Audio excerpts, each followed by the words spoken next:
Our first tipping point tonight. President Trump claims there was widespread voter fraud, illegal voting, he called it, during this past election. Democrats say no, there was not. Truthfully, neither side has evidence to prove their point, so does this warrant an investigation?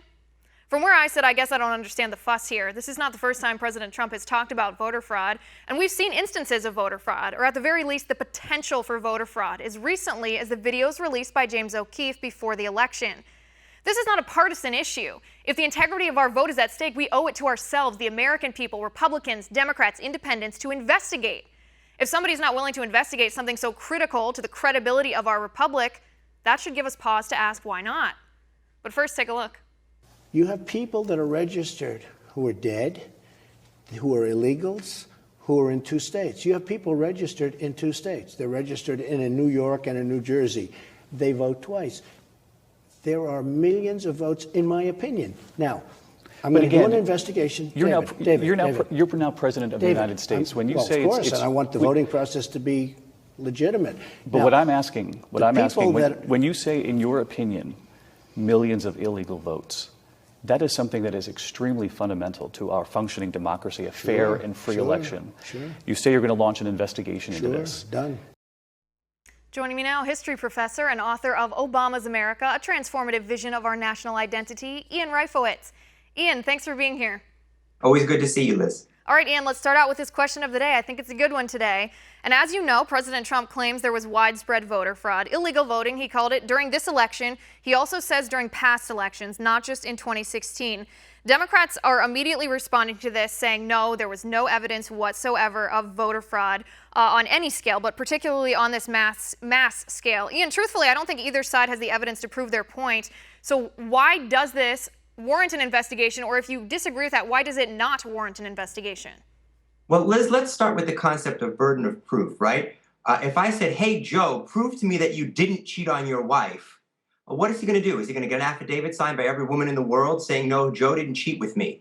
So it's a little disingenuous to say that the Democrats can't prove that there wasn't voter fraud. The person who makes the claim has to prove that there's voter fraud for it to be accepted. Now, you want to talk about an investigation. We could investigate anything that comes across Donald Trump's mind. The government has limitless resources, right? I mean, we could spend billions on anything. The Bush White House spent years investigating voter fraud. They investigated every ballot cast in 2002 and 2004. And I looked this up, and here's what they found. The percentage of illegal or wrong votes that were cast was 0.000.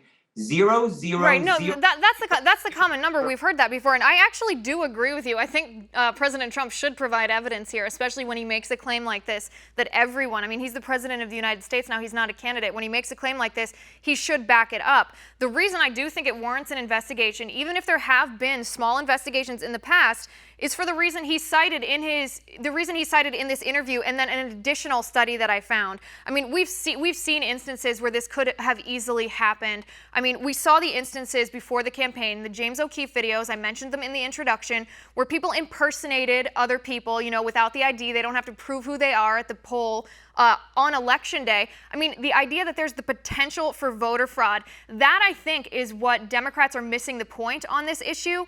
Trump says he wants to do this investigation to strengthen voting procedures. Part of that means to eliminate the potential for fraud. Like I said in the introduction, I don't understand why that's partisan. I think we all would want that.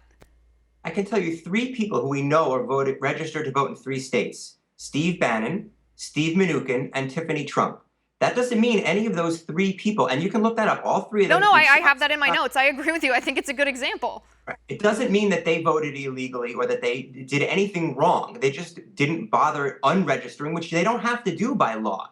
And that's the studies that Sean Spicer was talking about, studies that have nothing to do with voter fraud. One of them was a survey asking people if they had registered to vote, and the study was Ian, debunked. Let me just stop you right here, because I want to touch on something, a small point that you made. By law, you don't have to unregister in another state before you register. I mean, for all we know, President Trump could be talking about putting that into law so that there's not this potential. There's not the potential of, you know, a blonde 20-something girl saying, oh, I'm Tiffany Trump in this different state. I want to vote here. No ID necessary. They have to let her vote. I mean, tightening up or strengthening our voter procedures sometimes just means protecting against this potential for fraud. There is a procedure, though, even without showing an ID, and I can speak to New York. In New York, we do not show an ID. but we have to sign the ballot. And the ballot has to match the signature that was submitted when I registered to vote however many years earlier. So if some good-looking guy who thinks he's me walks in and tries to vote, his signature is not going to match mine, ID or no ID. Part of voter integrity is making sure that the people who shouldn't be voting aren't voting. Absolutely right. But another part of voter integrity is making sure that people who do want to vote and are legally able to vote in this country are able to vote. And if our systems knock out the 3 people who shouldn't be voting, but also knock out the 20,000 of the people who should be voting, then those laws are doing more harm than good. Right, but you have to understand, when there's illegal voting, it dilutes the power of our vote. I mean, that's the most fundamental. Whether you're Democrat or Republican, we all agree voting is the most fundamental way that we protect ourselves against the government. If people are voting illegally, it dilutes our vote. If there was someone out there that committed even one instance of voter fraud in your state of New York, that could have canceled out your vote. I mean, that's a very almost traumatizing thing. That's a very dangerous thing. It's the bedrock of our republic. For us each to have one vote, we need to be able to count on the integrity of that vote. And let me just give you an example here. This is a study that's not being cited by Democrats, and I would think they'd be very interested in this. It was done in 2014 by 2 guys named Jesse Rickman and David Ernest. They found that more than 14% of non-citizens who are currently residing in our country, now this is before the 2016 elections, this is not political to hear, this was in 2008 and 2010. The study was conducted in 2014, but it was about those 2 elections. 14% of non-citizens indicated that they were registered to vote. Ian, if you do that math, 14% of non-citizens, and this is only if I'm counting illegal immigrants, not even legal non-citizens, 12 million illegal immigrants, 14% of that, that's over 1.5 million illegal immigrants or non-citizens who are registered to vote. I mean, that's, first of all, that's against the law, but that is the potential for widespread voter fraud. Now, I read that study too. I Googled the same thing. That study was debunked. Another study was published that was peer-reviewed by political scientists that showed that study had serious data error. They got their math wrong. Absolutely 100% wrong. So that study was debunked.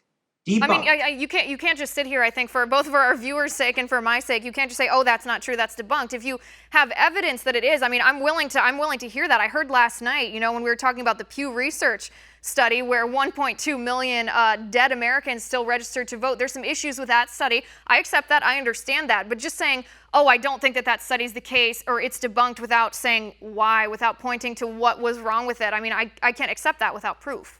I understand that. You can Google the authors of the study, and the Washington Post published an article by the debunkers, who are also political scientists. Their article was peer-reviewed and published in academic sources, and it explained in detail, which I haven't memorized, why there was data error in that study. But there was data error in that study. The study was rejected. That's why in all of the news commentaries about the Trump claims about voter fraud, But even our disagreement right here, the fact that we have different studies that we're using here, don't you think there should be a definitive investigation so that there's not this doubt in the integrity of our votes? Investigate so that we know once and for all, not from 10 years ago, not from different elections, but we know what needs to be tightened up in our voting procedures so that people can feel confident that the potential for voter fraud isn't there. The potential is there. Not only for voter fraud, but for voter suppression. You mentioned a person who votes illegally and cancels out my vote. Oh, how about the 10,000 other people who don't have the documents and are denied the right to vote, even though they have? Nobody's denied the right to vote without documents. We've heard that 1,000 times from liberals. I mean, even in your own state, you can get an ID for free. There's actually abuse that happens with that ID program for free. I mean, I for one, I got to tell you, and I get very concerned about this potential. Perhaps there was not 3 to 5 million people that voted illegally in this election. I mean, I'm not going to hop on that bandwagon just because President Trump said so. I need to see evidence myself.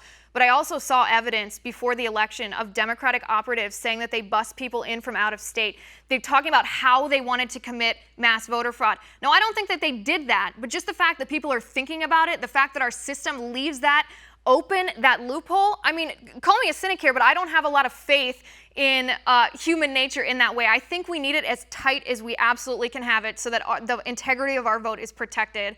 And I hate not to give you the last word here, but they're telling me in my ear that I gotta go. So I'll talk to you next week.